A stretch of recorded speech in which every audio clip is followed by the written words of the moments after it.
YouTube, welcome back to my channel. This is Canadian Retro. I've got another pickups video for you here now.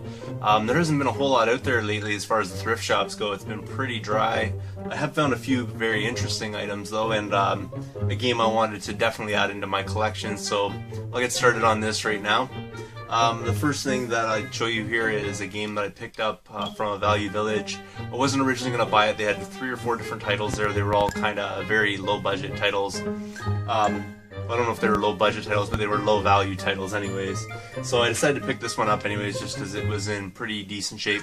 And that's Tomb Raider 3. I already have this in my collection, but the disc is in like pretty decent shape. It's not perfect, but it's in pretty decent shape. So I thought I would just because I wasn't really finding a whole lot out there. You know, I'll be able to sort of do a switch and swap kind of thing and get the best possible one, as I usually do when I pick up doubles and things like that. So this will work out quite nicely for me. Originally on the back here it says $3.99, but she actually charged me $1.99 for this one, so it was $2 for Tomb Raider 3, so I didn't think it was too bad of a deal. Moving on, again, I was at the same Value Village, and this was today rather than the other day, and I picked up this game here, Scooby-Doo and Night of 100 Frights. I picked this up just basically because, again, there's nothing there, and I started driving around for a bit, so thought I would pick something up. Disc is in pretty beat up shape, but I'll be able to fix that up. I did get a JFJ Easy Pro machine to resurface my discs, and I got through resurfacing about 6 different discs. I'm not really happy with the progress of it yet to show you guys. I probably haven't figured out the technique enough or something like that. But unfortunately what happened was I was resurfacing a disc yesterday, and the machine just like conked out on me, basically just stopped working completely. The lights won't light up on the front of it, probably like a blown fuse or something like that, but I have no idea how to fix that. And I'm really worried about sending it back to the States. The thing cost me an arm and a leg because you know, ordered it, had to pay shipping, and then they decided to slap on those import fees on it and stuff like that, so I ended up paying almost $200 for the thing. And then now I have to probably send it back to them, which is going to charge me again for shipping and all that kind of stuff, so I don't really know what to do about it. It's kind of bumming me out, but when I do get a chance to, I'll figure something out and I'll resurface this guy right here. But this one here was marked for $5, and then it was a different cashier, but for some reason they're just scanning it off of a sheet rather than scanning it off the disc, so she didn't even look at the price of it, and then charged me for a DVD, which was $2.99, so I got this one for $2.99, which is a pretty good deal, I think. Moving on, I was in a Tully's and there was really nothing there, so I decided to pick this up when I saw it. Not something of total interest to me, but I figured if I ever run into these games, I'll be able to bundle this with the games and sell it off kind of thing. And that's the Pokemon Strategy Guide, the official Pokemon Strategy Guide, I guess, from Nintendo for Heart Gold and Soul Silver. And it's in really great shape, and like the poster and stuff is still in the front and whatnot, so I think it's complete and everything like that, and there it is. And for that I paid $2, so thought it was a good deal for $2 for sure.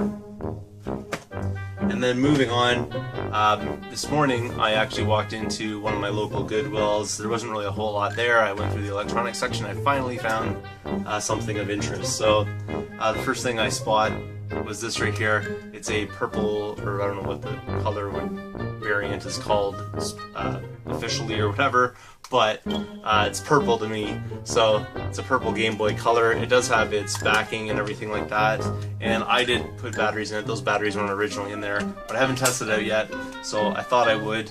I just have a copy of Tetris here. I'll slam in there, fire this baby up, and we seem to have success. So the Game Boy Color here plays it, and let's just see if there's sound. I heard something come out of it. There you go. So perfect working condition. Screen's got a few minor scratches on it, but otherwise it's in pretty decent shape. And the amount I paid for it was $5.05, so not going to turn that down. Right behind that on the shelf was this here. It's a Game Boy Pocket. So Game Boy Pocket was sitting there, again, decent shape, few scratches on the front of it. I put some batteries in this, and I haven't tested it out yet, but something that came in it, which is kind of weird, because it won't actually play this game, is A Legend of Zelda: Oracle of Ages, and so that was actually inside this one right here, which I think is totally weird. So I'll take this Tetris again, and I will test it out in this machine, and I did put batteries in it because there weren't batteries originally in it. So let's just fire this up. This is my first Game Boy Pocket, so there we go. So that seems to be working. I did hear sound there a second ago, but you can just kind of adjust there. There you go. So that's working as well, so that's really great. Again, for that one there, $5.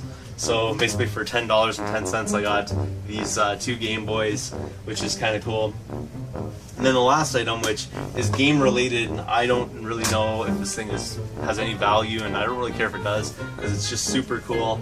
I'm probably going to actually end up building it and then putting it on display, and that is a Final Fantasy jigsaw puzzle, which is really cool. It's Final Fantasy VII.